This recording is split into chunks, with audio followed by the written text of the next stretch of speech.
Alors, il y a une halakha surprenante ce matin, donc toujours sur les brachot. Donc on a avec la banane. La banane, ça y est, c'est clair. On a bien vu la banane. La banane, on a bien vu. Les fraises, on ne l'a pas dit hier. Les fraises, c'est clair que c'est Adama. Ouais. D'accord, même si c'est un petit arbuste, etc. D'accord, c'est clair que la halakha, elle tranche que c'est Adama. Bien que les Tosfot aient dit hier, si vous vous souvenez, dans ce qu'on a vu hier, bien que les Tosfot aient dit que sur la fraise, il faudrait faire Haet, la halakha n'est pas tranchée comme ça. D'accord, la halakha, elle dit non, la fraise, c'est Adama. C'est sûr, c'est tranché comme ça. Le sésame, c'est Adama aussi. Ah oui. Le sésame, c'est Adama. Il vient d'où le sésame? Honnêtement, je ne sais pas, ça doit être une pousse. Ah, c'est une pousse, d'accord. C'est comme des grains de blé, enfin des épis de blé. Honnêtement, je ne sais pas comment ça Ouais, pousse. c'est Il faut pas- regarder sur votre iPhone. Ouais. Il est où Raphaël? Où il est Le bâton, oui, on a vu. Il n'est pas là, Raphaël. On a vu. C'est lui qui nous fait les recherches. Ouais, il faudrait regarder celui qui C'est a. Raphaël qui fait les recherches. D'accord, donc pour voir comment ça pousse. Mais en tout cas, c'est clair que si je prends une cuillère de sésame, je ne sais pas pourquoi on prendrait ça, mais si jamais je prends une cuillère de sésame, la bracha que je dois faire, c'est Adama. Je fais Adama sur du sésame. Ouais. Ça a l'air de vous surprendre. Pourquoi ça vous surprend? C'est une graine? Ouais, Adama. Non, pas de steak. D'accord, alors c'est vrai qu'on n'en mange pas comme ça, mais si jamais on en mange comme ça, c'est Adama, c'est une vraie graine, machin. Aujourd'hui, on le Razak, on en mange au Seder de Rosh Hashanah.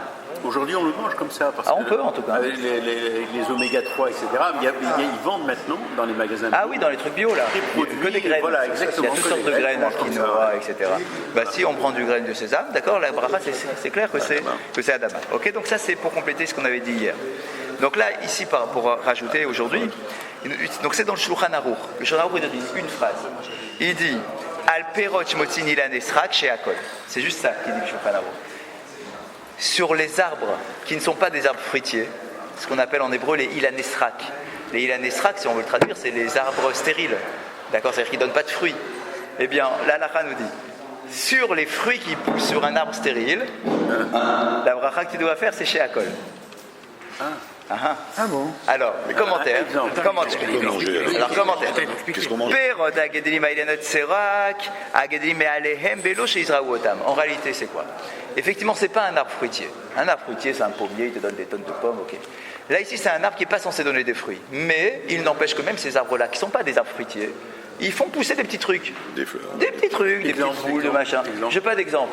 D'accord? Mais il y a des petits trucs qui poussent sur ces arbres-là. Regardez, sortez en forêt ou dans un bois. Vous verrez qu'il y a des petites boules qui poussent, des boules de machin. Et ça se mange. Ça se mange, c'est consommable. Eh bien, la halakha nous dit que si sur un arbre qui n'est pas un arbre fruitier, c'est-à-dire que c'est pas sa nature de donner des fruits, mais il y en a comme ça, des petits fruits qui ne sont pas des fruits célèbres, d'accord, des petites boules de je sais pas quoi qui poussent, et que c'est consommable et que j'arrive à les manger, la bracha que je dois faire là-dessus, c'est chez Akol. C'est bizarre. Même si c'est sur un arbre. Chazak, c'est sur un arbre, Chazak.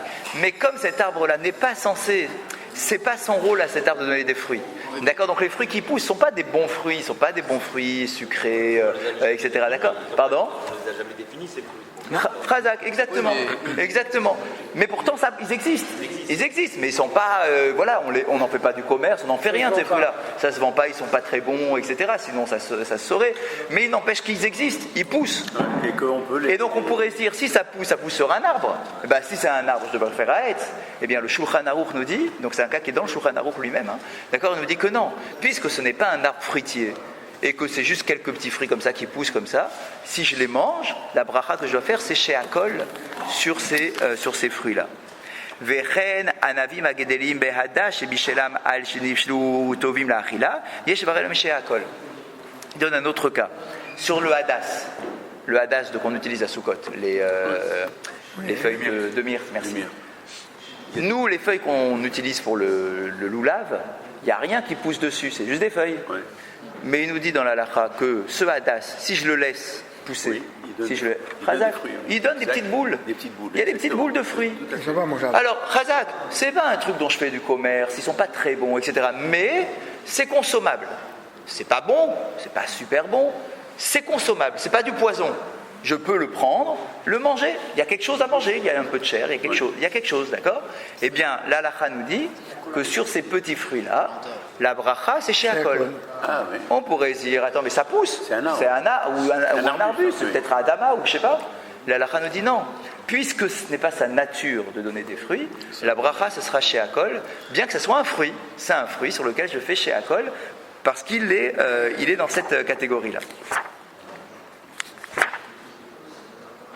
Eric, tu veux le gâteau? Tu veux le gâteau?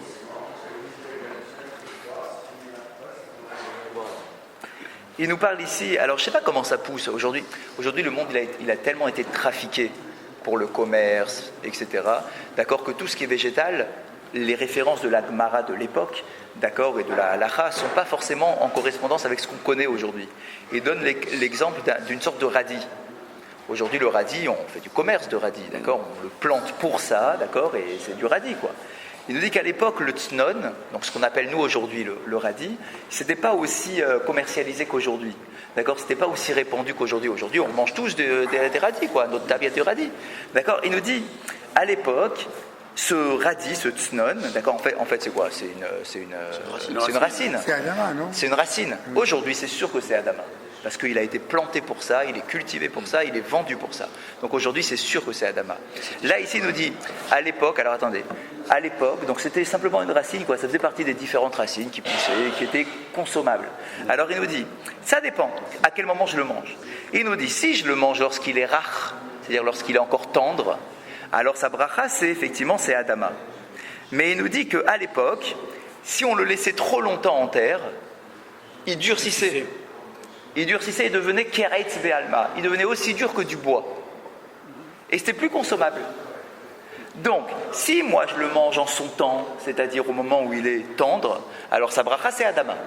Mais si je laisse traîner et que maintenant il est plus consommable, mais je le mange quand même. Attendez une seconde.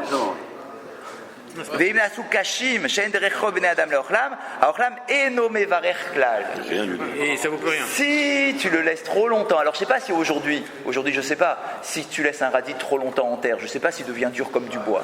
En tout cas à l'époque, d'accord, une halakha comme ça, c'est qu'à l'époque c'était comme ça, d'accord, c'était une réalité, hein, c'est pas une halakha qu'on a sorti du chapeau, d'accord, c'est une halakha, c'était la réalité.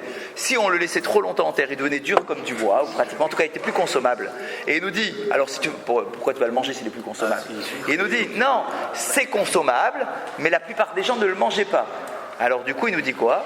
La bracha, elle n'existe pas dans ce cas-là. Ah bon? Eh oui, parce que c'est plus censé être consommable.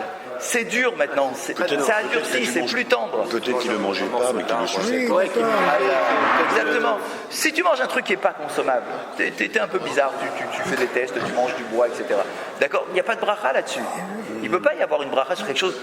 N'oubliez pas un principe, que toutes les brachot de consommation, ce qu'on appelle les brachot à nehenim. Nehené, c'est-à-dire qu'il faut en tirer un profit. Il faut que ça soit bon, il faut que ça soit agréable. Si c'est pas bon, il n'y a pas de bracha à réciter. Enfin, si c'est pas consommable, il n'y a aucun... T'es nehené, quoi. T'as pas tiré profit de quoi que ce soit. Donc tu peux pas imaginer de rester une bracha.